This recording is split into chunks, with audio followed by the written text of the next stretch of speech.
Alrighty, without further ado, let's get this started. I am Jackson Bell, I do panels occasionally, and this is History of 4 Kids, a deep dive in one of the most controversial companies in anime.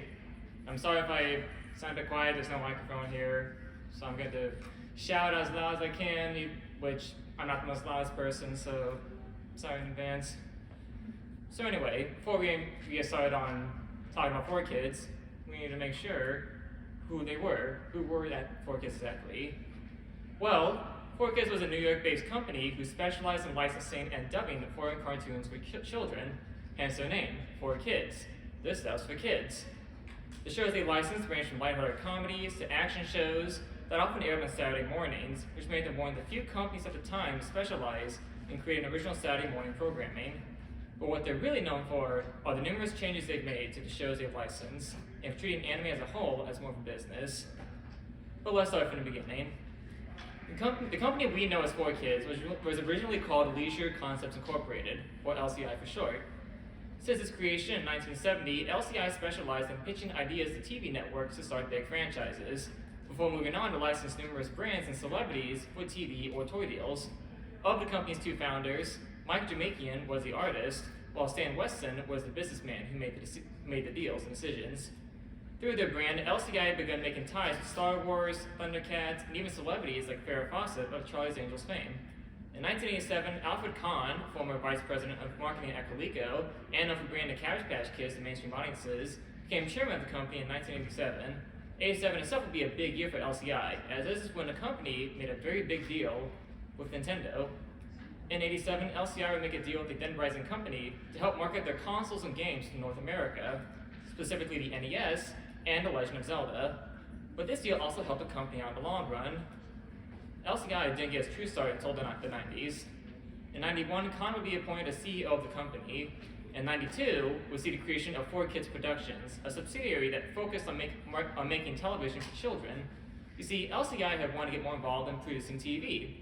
The 1995 is when LCI changed their name to 4 Kids Entertainment.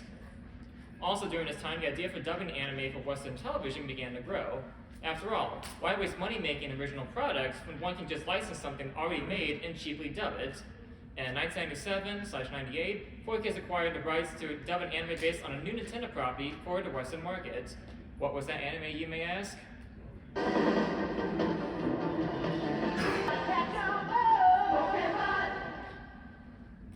Yes, it was Pokemon. Based on Nintendo's 1996 Game Boy sensation, Pokemon had originally aired in Japan back in 97, though 4 Kids would go on to dub and air it in 1998, at first via syndicated television, where it didn't reach that big of an audience. While 4 Kids were primarily a licensing and dubbing company, they didn't have a channel to their name, so to move from syndication to something more mainstream, 4 Kids made a deal with Kids WB. Kids WB was Warner Brothers' Saturday morning block in 1999, gaining the show noticed by a wider audience of kids. The result of all this? Well, how about dozens upon dozens of new seasons, tons of merchandise. We're talking posters, shirts, watches, Burger King toys, and plushies. We got an album that charted 90 on the Billboard Top 200, trading cards of all the Pokemon, and even a musical stage show that toured across the country. So yeah, calling Pokemon a success would be an understatement. It was a gigantic phenomenon at the time, and nobody could escape it. But the success didn't come without some changes. Here comes the main point of contention, the main epicenter, as to how 4 Kids got their infamous reputation. See, American shows, especially during this time, had very strict censorship policies. As such, when anime was brought over and shown for children, a lot of stuff had to be cut in order to abide by network guidelines. For one thing, the original Japanese intro had to be changed to a new English one, though fans would complain about the Pokemon's new intro, that's for sure. And speaking of music, the soundtracks of all these anime had to be replaced as well for something more bombastic with little white noise in between. Now, some character names had to be changed to better suit Western tastes. For instance, Satoshi was changed to Ash Ketchum, while Musashi and Kojiro would change to Jesse and James, reference to the outlaw Jesse James. But this is primarily for original characters, as characters like Misty and Brock, who were from the games, kept their localized names. This goes hand in hand with the next type of changes. No references to Japanese culture. Signs originally written in Japanese were edited to either be rewritten in English or left blank, Meanwhile, food like onigiris were either edited out or referred to as other food items like sandwiches or, infamously, jelly donuts. No guns couldn't be shown at all, as that implied harsh violence. No sexual content or innuendos were allowed, which meant an entire episode with James wore fake breasts was banned. And finally, references to religion or death were a no-go, so no mentions of heaven or hell, any symbols that resemble crosses were erased, and the word death would never be used. But none of this stopped the Pokemon hype train. Kids were eating the show up, so 4Kids and Kids WB decided to take the next logical step and release this bad boy to Western audiences. Pokemon the first movie. Released in 1998, Pokemon the first movie was a widely released theatrical movie, which was unheard of for the time. An anime movie in theaters all across the country. And while critics didn't particularly care about it, the fans ate it up, despite some really odd changes to the English version, like making Mewtwo more of an evil overlord, and changing the original's Aesop to a more pacifistic one, and a franchise all about fighting. Nevertheless, the first movie would go on to gross an insane amount of money. When adjusted for inflation, this is the highest grossing anime movie in America, and will set the stage for future theatrical anime movies to come. But the success of Pokemon allowed 4Kids to continue their partnership with Kids WB, resulting in not only more theatrically released Pokemon movies, like Pokemon 2000 and Pokemon 3 the movie, but also the licensing and distribution of another anime series, one that would have a very lasting impact on 4Kids as a company. That's right, it is Yu-Gi-Oh! Originally aired in 1999 in Japan, the show is based on a manga series by the sadly late Kazuki Takahashi. Yu-Gi-Oh! Would eventually air on US television in 2001 on Kids WB, but now without some changes, of course. Now, aside from the usual changes like the names and soundtrack, other unique changes include no guns being allowed. That's my favorite one. They were instead digitally erased, resulting in characters now pointing at each other while making threatening remarks. And also, no alcohol. Instead, Pegasus drank fruit juice with his cheese. But It's just different color. But the most interesting change of all came in the form of the Shadow Realm. See, when you die or lose a deadly duel in 4Kids Yu-Gi-Oh!, you aren't actually killed. Instead, your soul is banished to the Shadow Realm, an eternal prison that's basically the equivalent to hell. There's an obvious way to write about very graphic deaths, like a person who got his limbs chopped off in the original would be replaced with their soul being banished to the realm. The concept of the realm was somewhat based on the World of Darkness in the original version, though for some reason one soul can be retrieved from the realm, which made some events lose their impact. But with that said, some of the changes made to the series, while eyebrow-raising in parts, were actually beneficial to the show's popularity in the West. Some of the story was made simple and concise, which, yeah, it could be because of the new target audience of kids, but it also makes the story flow a bit better in parts. For instance, Pegasus' motivation in the original Japanese version is to see the hologram of his deceased wife, and he needs Yugi's Millennium Eye in order to make that happen. This makes sense in the original manga, but in the anime, it has him act as the boss of a hologram company, which led to some plot holes. So 4Kids decided to change it up a bit. Pegasus now wants to use Yugi's Millennium Eye to open a portal to a spirit realm in order to see the spirit of his deceased wife. This ultimately made Pegasus' story arc more endearing and comprehensive, and the changes also fit Pegasus' character. If you don't know, Pegasus is a brilliant egomaniac who would manipulate things to his liking to get what he wants when he could have just asked Yugi for the eye. We also got some classic lines from the dub, such as believe in the heart of the cards, and for some, the cheesiness of the dub fits the goofy tone of the show. And to be fair, the anime itself is actually tamer compared to the original manga, which gets really weird and really dark in some parts. The result of all this is 4Kids' second flagship franchise. The show is a ratings hit on Kids WB, which resulted in more merchandise. We're talking owning your own Millennium Eye, or maybe want your own dual disc launcher, or if you're boring, how about a shirt? Or how about your very own set of cards? Yes, like Pokemon, Yu-Gi-Oh! Card sales skyrocketed once the series reached the West. Even better considering cards play a massive part in the series. But despite its success, Yu-Gi-Oh! Will be 4Kids' last big collaboration with Kids WB, as it was set sights on a different network, mainly Fox. In 2001, the Fox channel's own kids block, Fox Kids, sold the block's assets to the Walt Disney Company. Not the last time something related to Fox would sold to Disney, that's for sure. So in 2002, after the deal was finalized, Fox partnered with 4Kids to create their own new kids blog, the Fox Box. The Fox Box was the new Saturday morning blog on Fox run by 4Kids. The new blog was ultimately created after a deal 4Kids made with Fox. Under Fox's eye, any shows 4Kids would license would have to abide by the network's very strict censorship guidelines. But in return, 4Kids got 100% of the advertising revenue and were given full control over the shows the block aired. Now, speaking of strict guidelines and creative freedom, let's finally discuss in full detail the one major thing 4Kids is known for. Now, I touched upon this a bit earlier, but why all these changes? Kids aren't dumb. They can handle guns, references to alcohol, animated violence, and much more. Plenty of Western cartoons from the 90s handle these subjects better, so why all these changes? Well, the reason for all these changes is quite complicated. What Japanese TV can get away with is much more different than what US television can get away with. And networks have very strict rules on what shows can get away with on Saturday mornings, when kids are more likely to watch TV. So anything considered quote-unquote offensive by the networks wouldn't air unless it was re-edited, and shows also had to have a lesson learned at the end.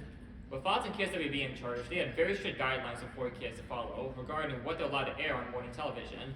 4Kids had to regularly send scripts and footage to network executives for approval, and if it's sent back, that means not enough has changed. And if that wasn't enough, the Americanization of anime, with the whole cutting out text and whatnot, was actually a rule set by the original Japanese companies. In order to make sure their shows reach a global audience, the Japanese companies would request all Japanese text to be removed, and for their food to be erased as well, so that these shows can have a broader appeal. So with all this out of the way, let's dig into 4Kids' first big show on the Fox box, another Nintendo property based on one of their most popular characters, Kirby Right Back at Ya. Originally aired in 2001 in Japan under the title Kirby of the Stars, the anime is based on one of Nintendo's most iconic creations. The show itself would air in 2002 in the States. Now, since Kirby games are targeted towards kids, the anime was as well. This actually helped since 4Kids didn't need to do many edits. But to get specific, King Dedede's realistically painted tank was changed to one that matched his color scheme, and Dedede's chainsaw in one episode was changed to a laser chainsaw, which is pretty badass. But like Yu-Gi-Oh, some of the changes made would enhance the show. Characters are given unique voices, like Dedede in his southern foghorn leghorn accents, and Meta Knight in his Antonio Banderas Zorro impression. Episodes are given better pacing, or to fit with American TV time limits. And finally, Cobgoblin. Just Cobgoblin. One of the greatest things was originally a nameless mook. The results of all this were pretty good. While Kirby wasn't a huge moneymaker like Yu-Gi-Oh! Or Pokemon, it still introduced lots of children to the Kirby series, and still has a dedicated following to this day. And the show was still a hit, lasting for a full 4 seasons. Onward to 4Kids' next show. How do you guys feel about wrestling? Good. Because it's time to get in the ring with Ultimate Muscle. Oh my god. Originally a sequel series to the anime Kinnikuman, and previously titled Kinnikuman Nisei in Japan, the show, about the mightiest of wrestlers across the galaxy, aired in both Japan and the States in 2002. And one thing I haven't brought up at this point, but should be obvious to some, is that 4Kids loved puns. Like, they really loved puns. And this series reflects that love so very much. One of Kinnikuman Mantaro's name would be changed to Kid Muscle, others would be changed to something more wackier. For instance, Terry the Kid would be renamed to Terry the Grand Kenyon, and the best to come was Gazelle Man, whose name is changed to Dick Dick Van Dyck. Dick Van Dyck. Which is just a stroke of genius. Now when it comes to changes, there actually weren't a lot. While the show's violent, it's about wrestling after all. The stuff like headbutts would be cut out, as kids could potentially imitate these moves. Also, blood was erased as well. Cultural jokes that reference Japanese pop culture would be rewritten as to prevent confusion among Western audiences. But the fascinating thing is that a majority of adult jokes in the original version were not only kept, but more was added as well. For instance, there's a foursome joke exclusive to the dub. I don't know. Now, the show actually proved to be way more popular over here in the States than in Japan, mainly for having a dub that fit with the show's really goofy tone. And this actually led to 4Kids commissioning a second, final season of the show. Let's switch gears a bit. Every once in a while, 4Kids will often try to create their own shows. It was a rare practice, but the next show would be one done in-house and based on a popular 80s property, Teenage Mutant Ninja Turtles. TMNT was 4Kids' first in-house animated show. Aired in 2003, the series adhered more closely to the original Turtles comics that were published by Mirage, as opposed to a 1980s cartoon that did its own thing. As such, the show is a darker take on the Turtles, as it has more strict continuity and a lot more themes of violence and death. Now, while this show is still lighter than the original Mirage comics, which contained heavy swearing, gore, and more, it still put the original 87 cartoon to shame. We're talking character Baxter Stockman, recounting in detail how he was slowly torn apart limb from limb until he was left as nothing but a brain. And one episode dealt with literally Cthulhu, who corrupts people into wiping out entire civilizations who won't submit to its whim. But it really doesn't get any darker than the Shredder, who is a way more threatening villain here than in any Turtles media before or after. Here, he's an alien named Shirel, known for causing wars on several planets and behind thousands of casualties. Upon arriving at Earth, Shredder engages in other acts such as slave labor, attempt to kill millions of people, and also child abuse regarding his daughter Karai. And let's not forget, same as it never was, the darkest episode of not only this series, but the entire Turtles franchise. The episode presents a future where Shredder won, which leads to the massive enslavement of the human race, concentration camps, Michelangelo missing an arm, the graves of several characters, several big-name characters, and even the on-screen deaths of the Ninja Turtles, all with a very bleak, moody tone that makes it the most depressing episode of the series. Granted, the episode ends on a happy note, but still, thought that counts. This, plus good animation and characterization, led the series become a hit, and while there were some fans of the original 80s cartoon that denounced the show as being too different, that didn't stop the show from getting some pretty sweet video games. Plus, 3 more seasons, which continued the hot streak the first season started with new characters and higher stakes. Until season 5, that is. Fast forward, we see the Turtles jump to the future to fight crime with Casey and April's great-grandson. Didn't go well with fans due to the shift in art style and a more lighthearted tone. The series would conclude with Back to the Sewer, which is a bit of a whimper. But thankfully, the series would grow up with a major bang in 2009 with Turtles Forever. Also, guys, don't be afraid to cheer if your favorite show gets brought up. Thank you. Turtles Forever was great. I remember seeing it when it first did. Turtles Forever, for those who don't know, was a big crossover between 2003 and 80s Ninja Turtles that explored the idea of a Turtles multiverse. After that, the TMNT franchise would be sold to Nickelodeon, meaning all Ninja Turtle shows would permanently air on that channel instead. And thus ends 4Kids' TMNT. Now, 4Kids would continue their success with another video game-based anime, this time from Sega, Sonic X. Frick yeah. Based on Personal fan. Based on one of Sega's popular franchises that isn't Yakuza or Football Manager, Sonic X is produced by Team S Entertainment and aired in 2003 in both Japan and the States. Oh, and despite the fact that the games were aimed at kids, that did not prevent 4Kids from having to make some big changes. For instance, all traces of alcohol were removed. For instance, a guy holding a bottle of wine was changed to him holding a salami. Every bit of cleavage was erased, so Rouge the Bat no longer has boobs.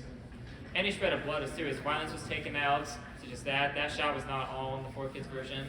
And while guns appear, they now make pew-pew-pew noises instead. Death was also handled very strangely in Sonic X. When the anime adapted the story of Sonic Adventure 2, the character Maria died the same way she does in the game, but the dub changed it so that she was instead captured by a gun, not killed. And in an episode of the 3rd season, Shadow the Hedgehog meets the human named Molly, who dies at the end of her debut episode.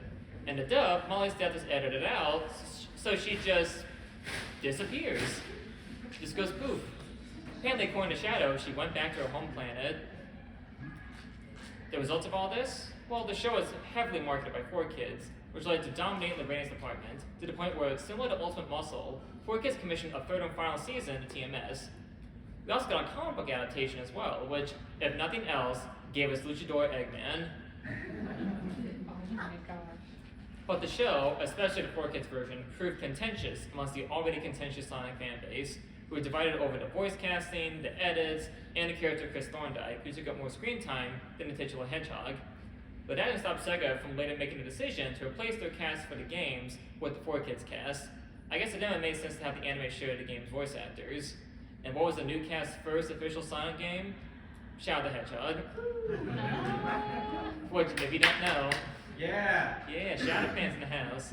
Which, if you don't know, Shadow the Hedgehog is a dark, edgy game that has guns, gratuitous cursing, and a wide abundance of acknowledged death. Yeah, a bit of a change of pace. The irony. Let's move on with our next 4Kids show, which was a bit of a unique shift in their programming. Shaman King. Originally aired in 2001 on Japanese television, the anime is based on Hiroyuki Takei's manga, so the show would eventually air on a Fox box in 2003. Now, when it came to changes, 4Kids opted for a more pragmatic dub to excise as much non-kid-friendly content as they could, while still keeping the darker tone and themes of the show intact. But one of the weirder changes was the spirit Chuck being renamed to Baby Chuck, and his guns were replaced with rattles that fired laser beams. But that said, it's surprising how much 4Kids kept in. Because the show revolved around the use of ghosts and spirits, 4Kids didn't censor references to death, as it would have been extremely difficult. Some of the characters' darker backstories were also kept, like the character of Johann Faust III, whose backstory involved his girlfriend getting shot by a burglar and delving into necromancy to resurrect her. Granted, they never called it necromancy, but still, the motive is present. Odd changes aside, Shaman King remains one of 4Kids' more celebratory dubs, receiving praise for retaining the dark tone of the original series, which helped it stand out from the other dubs. The dub actors themselves received praise, and when a new Shaman King series emerged 20 years later, they got as much of the dub cast as they could to reprise their roles. But sadly, not everyone was celebrating. The show's darker tone got the attention of several moral guardians, who objected to the show's themes of death and violence as too disturbing for kids. And while the show was able to end with all of its episodes dubbed, this would be the last show at 4Kids to get away with this much darker content.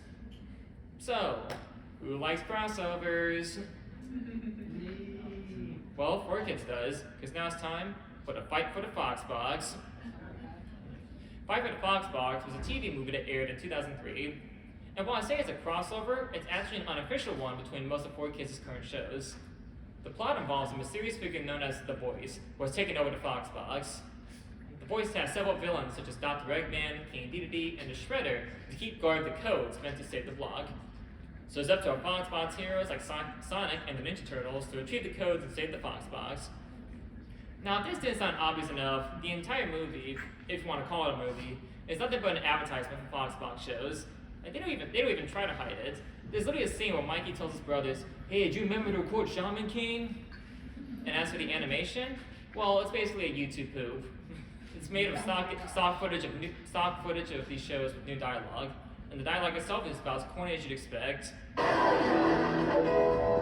So you say your name's Meat? That's right, Detective. I find that very hard to believe, you know. Let me get this straight. You believe me when I tell you that I live in the future, that I fly around in spaceships, and I was cryogenically frozen for 10 years. But you have trouble believing my name is Meat? You expect us to believe anything you say, you diaper-wearing, no-neck loudmouth? If you're really who you say you are, then what's happening next on Ultimate Muscle? Gee, I thought you'd never ask. Let me start by reminding you where we left off. Be fair. But hey, that's my specialty. How many coaches do you know who wear diapers? Have either of you two jokers heard a word I've been saying? Man, we heard it all. But what's next? A whole lot of trouble, that's what. Too bad Kid Muscle won't be able to sit this one out. You think we're bozos, do ya? What do you take us for, a couple of complete total idiots? The next thing you'll be telling us is that there are a bunch of mutant turtles running loose in New York City. Yeah, subtle, ain't it? So rather than an ending, the movie concludes properly with this. What's next for our Fox Box heroes? Can Sonic track down the Chaos Emeralds? Who will be the Shaman King?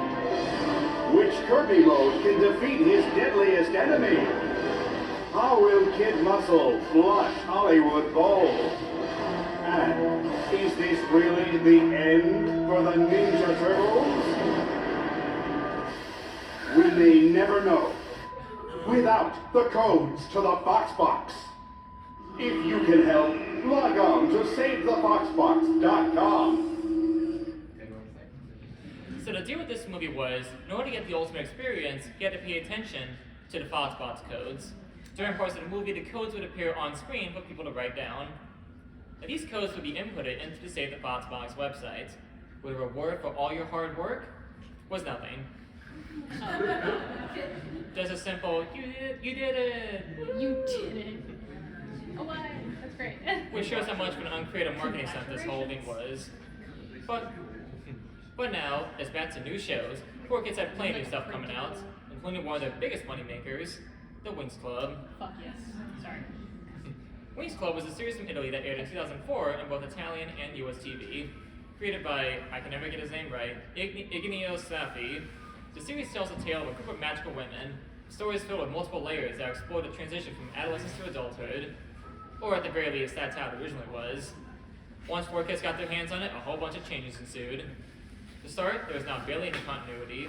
Plot points in the original Italian version were dropped to make things more simpler, like how some of the characters are no longer related to each other. No blood serious violence can be shown. Any traces of Italian culture were wiped out. Somehow Japanese culture was scrubbed away from other 4Kids anime. The main characters are originally college students, but to better relate to the intended target audience of young girls, the characters became high school students, and all these changes were done without the original creators' involvement.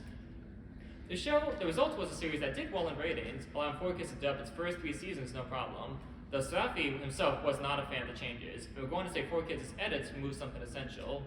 The license for Wings Club would be revoked by 4Kids in 2009 and sold to, who else? Nickelodeon, who were the current right holders and air new seasons of the show, occasionally. So let's head into the next 4Kids show, based on another Nintendo property no less, F-Zero GP Legend. Originally aired in Japan in 2003 under the title F-Zero Falcon Densetsu, GP Legend is based on Nintendo's cult classic racing series, or for everyone else, that one guy from Smash Brothers. The show wouldn't air in America until 2004. Now the show's release came with some problems. Firstly, the show itself was not very faithful to the original games, which resulted in a mixed negative reception from fans, unlike other 4Kids dubs of Nintendo anime like Pokemon and Kirby. In fact, this, as well as poor ratings, led to the dub getting cancelled 15 episodes into its 51-episode run. So, according to Captain Falcon's voice actor, David Wills, all 51 episodes were dubbed. The script adapter, Michael Hagney, claimed only 26 episodes were dubbed. Either way, the show never got a DVD release, though the 4Kids episodes, if you're curious, can all be found on YouTube. Combined with a heaping bunch of poor license games in Japan, the anime also spelled the death knell for the F-Zero franchise, as nothing new has come from the series since 2004. Sadly, the show being cut short also meant that Western viewers were denied the greatest scene in anime history.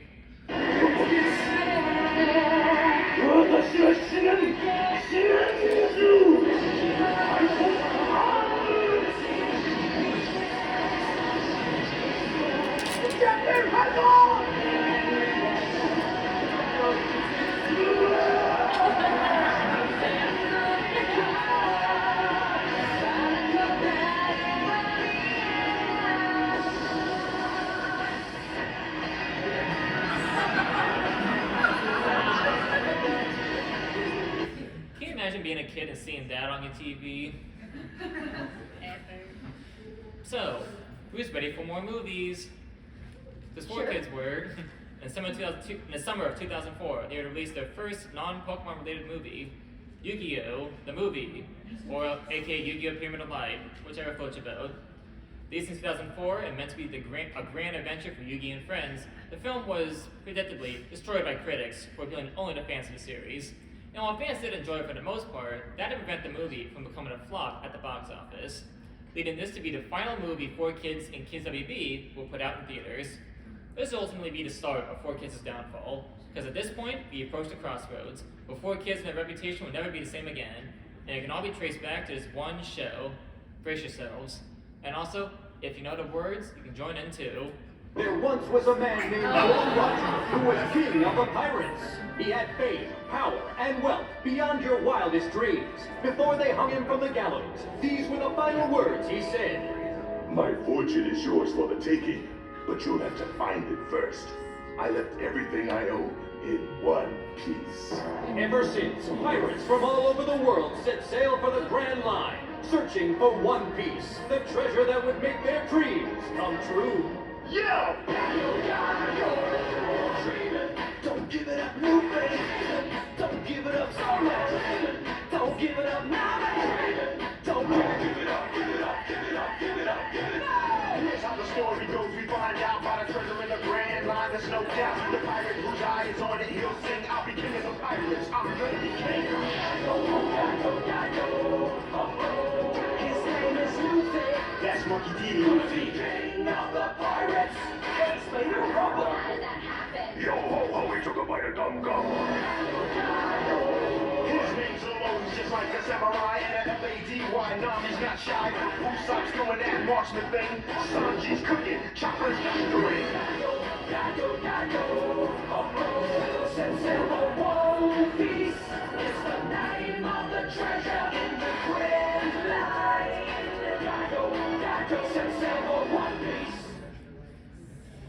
ready for One Piece, y'all. But One Piece is indeed real. It's talking about 4Kids version. Originally aired in 1999 and based on Eiichiro Oda's still ongoing manga series. It was produced and animated by the fine folks at Toei, and it wouldn't be until 2004 when the show aired in the States. Now, when it comes to 4Kids' One Piece, only one thing crosses everybody's minds when talking about it, and that's the changes. It'll honestly be easy to say what hadn't been changed. We could be here all day discussing the serious changes made to the show. Now, I'm assuming after Shaman King was considered too dark for kids, 4Kids decided to double down on the usual bounds of censorship with regards to One Piece. So in addition to the obvious stuff like no smoking and alcohol being allowed, support Sanji now as a lollipop addiction, no guns, any kind of weapons were allowed, they were often changed to water guns, and everything that looked a bit racist was given a Photoshop treatment. Like this guy, he's black, now he's white, it's like Michael Jackson. Now, while one could potentially still watch the show despite these ridiculous decisions, the worst thing the 4Kids dub did was make so many changes that it made the plot incomprehensible. Because One Piece is aimed at a more adult audience, meaning things like bloody violence and death were a part of the plot, the stuff 4Kids changed really affected the overall story. One example being Luffy's fight with Crocodile. The original version had Luffy using his own blood to beat Crocodile in a fight, since Croc's made of sand and Luffy needs a type of liquid to fight him. 4Kids edited out the blood, and now Luffy's able to beat this supposedly tough character rather easily. The whale Laboon is cut out and replaced with an iceberg that's taken out swiftly, which would have led to mass plot holes concerning the character Dead Bones Brooks' potential appearance, as his backstory has ties to Laboon. That's what they got there. And finally, entire chunks of story were deleted, like the Little Garden arc, probably because it would have been part of the sensitive violence. Now, when the show was dark as One Piece, where death was often commonplace, 4Kids was still not allowed to make any serious references to mortality. While people could still die, it was often off-screen, and the word die could never be spoken. Like, there's a clip going around where this guy, like, he's swimming with the fishes, he's kicked the bucket, every synonym for death you can think of without saying the word died. Now, there are also many times where a character's death was altered to something honestly much crueler in an attempt to preserve this rule. For instance, Nami's backstory originally revolved around seeing her mother getting shot in front of her. It's pretty serious stuff. 4Kids changed it to instead have her mother sentenced to spend the rest of her life in a dungeon where she starved to death. Oh, God. Look, as long as she doesn't get shot, it's okay. Now you guys are probably wondering at this point, how? Why?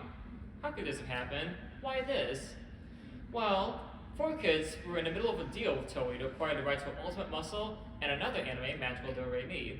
It's here where Toei made a deal with them. They get those two shows, but they'll dub One Piece. This is actually a common practice for anime dubbing. This is how ADV Films acquired the rights to Ghost Story, for instance. Now, Toei wanted a company that could dub One Piece and expose it to a worldwide audience. Now, funnily enough, Funimation were one of those considered companies, but they were considered too expensive and couldn't guarantee to show it on television. So a desperate Toei decided to make a deal with 4Kids. Because after all, if 4Kids could help boost the popularity of stuff like Pokemon and Yu-Gi-Oh!, they could do the same to One Piece. So 4Kids agreed to the deal, despite having never seen a single episode of the show. And once 4Kids actually sat down and watched the first couple of episodes, they were horrified to find that it was far too adult for them to dub. Now stuck with a show they knew had no chance of being good once it went through the inevitable amount of cuts and edits in order to air it on Saturday mornings. They were also forced to respond to Toei and Fox's constant meddling. 4Kids ultimately decided to just say, screw it. They put very little effort into the show's dub until the license ran out. But while that might have been okay for an obscure and crappy show like Ghost Stories, this was different. One Piece is insanely popular in Japan and had a cult following in the West before it was exported here. And the results speak for themselves. Fans of One Piece despise the dub for its casting, writing, and changes to the source material that made the show a mess. And by the time 4Kids' version ended, the first 144 episodes had been edited down to 104. Toonami aired the show once the license expired in 2009, and the show would later be picked up by Funimation and given a proper dub that continues to this very day. But the one to hear the dub more was 4Kids itself. Former executive Mark Kirk, who described the show as the worst thing the company has ever done, voice actor and narrator Eric Stewart agreed, and the voice of Sanji, David Mu, who gave the suave ladies man a nasally Brooklyn accent, he disagreed with the direction he was given, and the role even killed his career. Wow. Oh no, out of all the cast, he was the one who's criticized the most. I mean, thankfully, nowadays he's the owner of a very successful bar, so good for him. But the show would only boost the amount of derision 4Kids have garnered over the years and send a reputation of rock bottom. But despite all that, the dub was still a big hit among its target audience of children who weren't aware of the original series and thus had nothing to compare it to. All the vitriol for the show mainly came from adults. And here's why I pose a question. Why the extreme hate for 4Kids? After all, they weren't the first ones to make changes to anime. Sailor Moon's first dub was infamous for turning a lesbian couple into cousins who occasionally made out. While Outlaw Stars suffered numerous edits on Toonami in order to censor nudity, violence, even poker games. Even Escaflowne was butchered on Fox Kids. They really mangled the crap out of the show. And if you want to go back even further, anime from the 1970s and 80s, like Robotech and Star Blazers, who created wholesale from several animes such as Macross and Space Battleship Yamamoto. They stitched these animes together randomly to create original works with different characters and stories without the original creator's permission. So if this practice had been around for ages, how come 4Kids takes the brunt of blame for a practice they didn't even originate? Well, it all started with donuts. Kinda. One was that companies at the time, like Funimation and Viz, were releasing anime like Dragon Ball Z and Naruto uncut on DVD, while also showing versions of their shows on late night television that weren't completely butchered. If anime purists wanted to watch their favorite shows dubbed or subbed, they could, for the most part, rely on these companies to handle their favorite shows with respect. But the second and ultimate reason practically started on the internet. While the World Wide Web was a thing since the 1970s, it wasn't until the late 90s and early 2000s when the net was starting to grow in size. The cool thing about that was that the internet gave a wide assortment of tools to anybody with a steady connection and open imagination. Just about anybody can create whatever they wanted on the internet, from websites to games, videos, the sky was the limit, but it was also a source of information in more ways than one. Fan subs, a practice having gone back since the 1980s, would start making the rounds on the internet. Thanks to a wider range of connectivity, anime fans were able to download recordings from Japanese television, translate them, and share them on the internet for all to see. Heck, in some cases, fan subs are still the only way to view certain anime that still haven't received an official English release. And while fan subs have their issues, actually a lot of issues,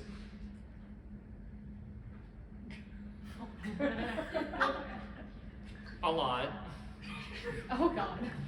they still provided Western audiences with a chance to compare the original changes between the favorite anime to the televised Western versions. This resulted in people coming together online to dismiss the idea of making changes to their favorite anime, and it's understandable. Most people don't like seeing their favorite property neutered in ways that ruin the story, characters, and the perception of the show amongst the masses. These types of people would rather preserve these shows in their original form rather than heavily edit them in ways they really don't agree with. And with this newfound creativity the internet opened up, responses to the 4Kids and their practices came flying out the gates. We're talking rant videos on YouTube, forum discussions on Anime News Network, flash cartoons found on sites like Newgrounds.com, and of course, the creation of dozens upon dozens of YTMND websites. But the real granddaddy of 4Kids parodies all came from the mind of a certain Englishman. Yu-Gi-Oh! Was filmed before a live studio audience. Hey, Joey. Heirs to Joey. Hey, are you in there? It's your move. Sorry, you. Doing this Brooklyn accent makes it difficult to concentrate on card games. I know what you mean. My voice is pretty crazy, too. I'm thinking about changing it. By the way, my grandpa has a super rare card. Groovy. Hey, bada bing. Rare card. That sounds vague enough to be the Blue Eyes White Dragon. And since I'm a child billionaire in charge of a huge gaming company, I obviously have nothing better to do than go check it out. It's time to duel. Wait, did your testicles just drop in the last 5 seconds or something? What the heck happened to your voice? Screw the rules, I have money. Explain yourself now! My voice gives me super strength. Lay one finger on the boy and you mortals will rue the day you were ever born. Bakura, don't be a hero. They have invisible guns. And we're not afraid to use them. No, Yugi, you can't be dead. If you were dead, then 4Kids would have censored it. Yes, Yu-Gi-Oh! The Abridged series, created by ultra Yu-Gi-Oh! Fan Martin Mulaney, aka Little Karibo. The Abridged series was not only a parody of the show, but it also took time to satirize elements of the 4Kids dub, and the voice acting to the censorship issues. Now, funnily enough, 4Kids themselves were actually big fans of the Abridged series. Who would have guessed? On a slightly less funny note, 4Kids' downtrend would continue with the death of the Fox Box. 2005, the Fox Box was canceled and rebranded as 4Kids TV, where they basically did the exact same stuff, but with their own block on Fox. Yeah, they did the same stuff basically. It was Fox Box in name only. But with their own block on Fox, 4Kids kept on checking with more shows to come, mainly such as this one, Mew Mew Power, a magical girl show that originally aired in Japan in 2002 under the name Tokyo Mew Mew. Airing on over here in 2005, 4Kids licensed this and a few similar shows in order to broaden the demographic.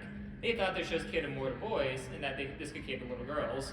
But the Asian setting proved difficult for the 4Kids staff to translate to a Western audience. And boy, they changed a lot. Aside from the standard edits, such as removing religious references and the partially revealing transformation sequences, the plot and characters were changed around, and some plot and point snippets were edited out for time, which led to several plot holes in the story, mainly because the dubbers never got far into the show before writing the scripts. Episode 12 was also edited to become Episode 1, and then discarded entirely later on in the show's run. The writing is full of cat puns for the sake of comedy, and the biggest difference is changing the show's setting from Tokyo to America, hence the title change.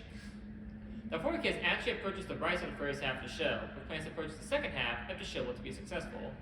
But despite high ratings, the show never got any merchandising deals, which led to 4Kids canceling it after the first 23 episodes aired. Then in some countries it got to episode 26.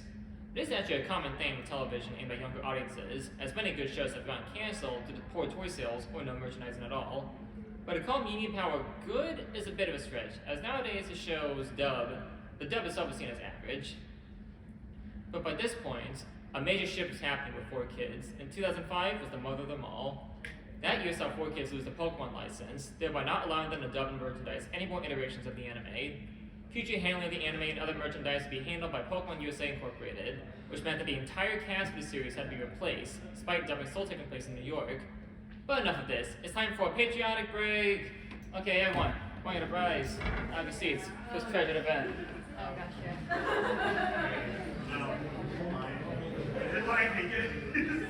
Oh, you better believe it. All right, those of you can stand up. Now it's time for... And now, the stars of 4Kids sing the national anthem. Oh, say, can you see by the dawn's early light what the proudly we as the twilight flash gleaming, whose broad stripes and bright stars through the perilous fight o'er the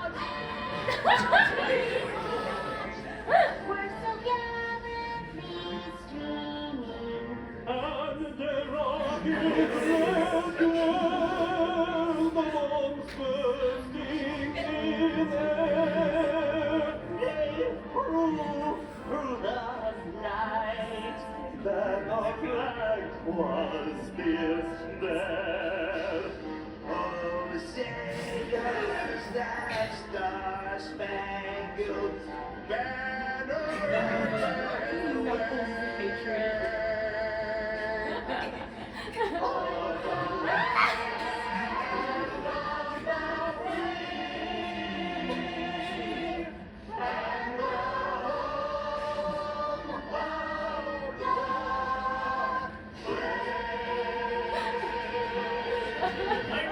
Happy 4th of July from all of us. What a surrealist nightmare.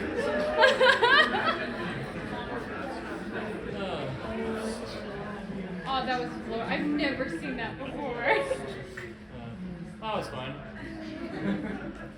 So, moving on. By this point in the late 2000s, 4Kids was seeing a decrease in output. Over the course of 3 years, the biggest shows were Yu-Gi-Oh! GX, Chaotic, and Dinosaur King, which was basically an attempt to recapture the magic of Pokemon after they lost the license. Same cast, same musicians, same writers, similar show. But 2008 saw some big news. The Kids WB block that helped 4Kids get their start would be shut down, and all in-house programming would be canceled.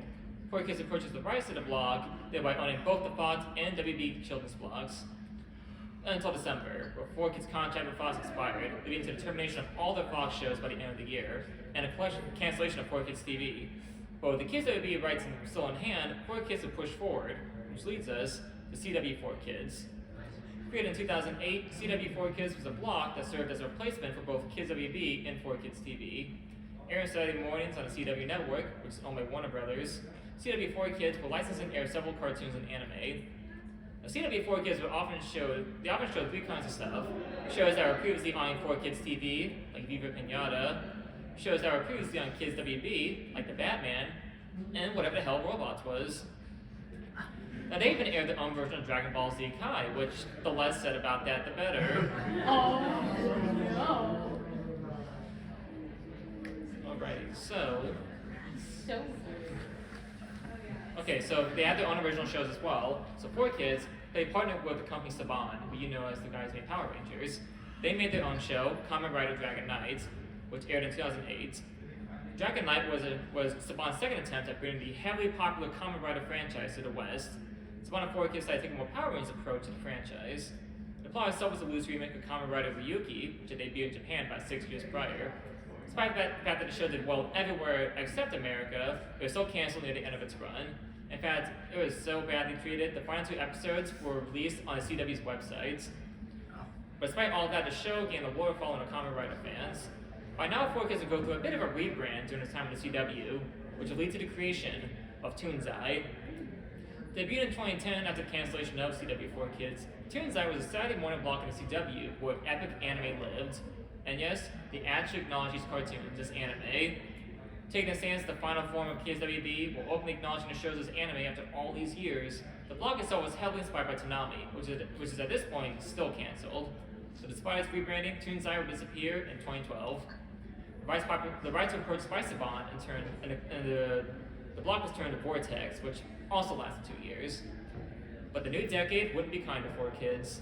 In 2011, Alpha Khan stepped down as 4Kids CEO, and literally 2 months later, 4Kids would end up being sued by TV Tokyo and Nihon Ad Systems for allegedly making deals with companies like Funimation and Majesco with regards to the Yu-Gi-Oh franchise behind their backs. Supposedly, the deals had it so that 4Kids could collect royalties for themselves without giving a portion of them to TV Tokyo, hence the lawsuit. As a result of said suit, 4Kids' rights to the Yu-Gi-Oh franchise were terminated. And because of these changes, 4Kids ended up filing for Chapter 11 bankruptcy a week later. The rights to Yu-Gi-Oh will be acquired by 4K Media. 4Kids themselves had an option off several of their shows as a result of bankruptcy. And in 2012, 4Kids was shut down all the subsidiaries in order to save money. This really was looking to be the end of the company as a whole, taken down by one of the biggest successes. Or was it? Back in 2010, 4Kids created the website Toonzaki, a site dedicated to streaming uncut anime like Fooly Cooly and Fist of the North Star. This was done as a way to make amends with the anime community, deciding to embrace shows that geared toward an older audience with zero changes or cuts. In 2012, 4Kids rebranded themselves as the 4 Licensing Corporation, where they would continue to license various shows. Things are really starting to look up for the company, as they're at building bridges and moving away from what made them infamous for making them more likable. Until 2014, when Toonzaki went defunct, and in 2016, 4 Licensing filed once again for Chapter 11 bankruptcy due to not really doing much since its creation. And as of today, that is the end of 4Kids Entertainment. A long storied legacy ending in a whimper. So what happened afterward? Well, the anime community cheered for the company's demise, though by that point they've been doing so little after the mid-2000s that the celebration wasn't as big. 4Kids Productions would become Konami Cross Media New York in 2019, where it deals with the English distribution of not only Yu-Gi-Oh, but several other Konami games and licenses. But, when they eventually started making those again. But the saddest repercussion was that a lot of New York-based voice actors lost a bunch of work. The New York anime dubbing scene had seen a major decline throughout the 2000s, with the death of Central Park Media and a mass downsizing of Media Blasters, making 4Kids the last true company in that city to dub anime. As a result, some voice actors either retired from the industry or moved to Los Angeles or Texas to continue their career, but some continue to thrive in the Big Apple, such as Mike Pollock. 4Kids as a whole left a big impact as to how anime is perceived in the West. They helped make anime more mainstream and marketable for a wider audience, and there's even people who feel nostalgic over 4Kids shows. Many have fond memories of their handling of Pokemon. Their work on Yu-Gi-Oh! Also has a following for those who grew up with it. And even lesser output like Mew Mew Power helped get those born after Sailor Moon and their Magical Girl shows. They were also the last of their kind in many ways. They were one of the last bastions for original Saturday morning programming, but also showed that in a new millennium, their practices of censoring anime for kids were seen as woefully outdated, and nowadays more difficult to achieve in the age of the internet, where one can easily view the original shows in their uncensored glory. Even today, dubbing is taken far more seriously by the business, often favoring faithfulness over marketability. Ironically enough, it actually costs more money to heavily edit anime for kids these days, rather than simply dubbing it, showing just how even more pointless the practice is. But ultimately, 4Kids are just a face for an old-fashioned business practice, a cog in a machine who had to follow the rules and appeal to the network bigwigs.